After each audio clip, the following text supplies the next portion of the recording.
അട്ടിമറി നടത്തിയ America റാഞ്ചിയ Venezuelan president Nicolas മഡൂറോയെയും ഭാര്യ സിലിയ ഫ്ലോറൻസിനെയും ഇന്ന് ന്യൂയോർക്കിലെ കോടതിയിൽ ഹാജരാക്കും. അമേരിക്കയിലേക്ക് ലഹരി മരുന്നും ആയുധങ്ങളും എത്തിച്ചു എന്ന കുറ്റത്തിനാണ് മഡൂറോയെ വിചാരണ ചെയ്യുക. അതേസമയം വെനസ്വേലയുടെ ആക്ടിംഗ് പ്രസിഡന്റായി വൈസ് പ്രസിഡന്റ് ഡെൽസി റോഡ്രിഗസ് ചുമതലയേറ്റു. അമേരിക്കൻ സൈനിക നടപടിയെ വിമർശിച്ച് മാർപ്പാപ്പ രംഗത്ത് വന്നു. അമേരിക്കൻ സൈന്യം പിടികൂടി ന്യൂയോർക്കിലെത്തിച്ച വെനസ്വേലൻ പ്രസിഡന്റ് നിക്കോളാസ് മഡൂറോയെയും ഭാര്യ സിലിയ ഫ്ലോറൻസിനെയും ഇന്ന് മാൻഹാട്ടൻ ഫെഡറൽ കോടതിയിൽ ഹാജരാക്കും. ഇന്നലെ പുലർച്ചെ 3 മണിയോടെയാണ് ഇരുവരെയും ന്യൂയോർക്കിലെ സ്റ്റുവർട്ട് എയർ നാഷണൽ ഗാർഡ് ബേസിൽ എത്തിച്ചത്. അമേരിക്കയിലേക്ക് മയക്കുമരുന്നും ആയുധങ്ങളും എത്തിച്ചുവെന്ന കുറ്റത്തിനാണ് മഡൂറോയെ അമേരിക്കയിൽ കുറ്റവിചാരണ ചെയ്യുക. ഭരണമാറ്റം സാധ്യമാകുന്നതുവരെ വെനസ്വേലയുടെ ഭരണം നിയന്ത്രിക്കുന്നതിനൊപ്പം എണ്ണപ്പാടങ്ങൾ പിടിച്ചെടുക്കുമെന്നും എണ്ണ വ്യവസായം പുനഃസ്ഥാപിക്കാൻ അമേരിക്കൻ കമ്പനികളെ നിയമിക്കുമെന്നും ട്രംപ് പറഞ്ഞു. അതിനിടെ വെനസ്വേലയുടെ ആക്ടിംഗ് പ്രസിഡന്റായി വൈസ് പ്രസിഡന്റ് ഡെൽസി റോഡ്രിഗസ് ചുമതലയേറ്റു.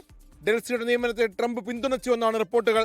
എന്നാൽ അമേരിക്കൻ നടപടികൾ അപകടകരമായ കീഴ്വഴക്കം സൃഷ്ടിക്കുന്നുവെന്ന് UN secretary general Antonio Guterres കുറ്റപ്പെടുത്തി.